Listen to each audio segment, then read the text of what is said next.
ইরানের বিরুদ্ধে সামরিক অভিযান শুরুর পর এখন পর্যন্ত প্রায় ১৪০ জন মার্কিন সেনা আহত হয়েছেন বলে জানিয়েছে পেন্টাগন।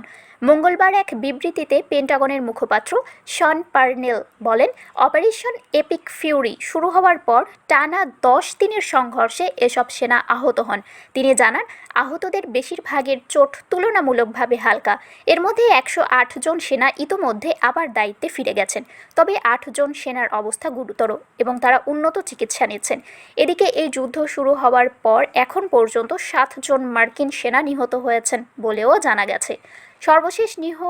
সর্বশেষ নিহত সেনার মরদেহ সোমবার ডেলাওয়ারের ডোভার বিমান ঘাঁটিতে আনা হয়। পেন্টাগন বলছে, অনেক সময় কোনো ঘটনায় আহত সেনারা সঙ্গে সঙ্গে চিকিৎসা নেন না, তাই সময়ের সঙ্গে সঙ্গে আহতের সংখ্যাও বাড়তে পারে। শারমিন শিমু, বরেন্দ্র টেলিভিশন।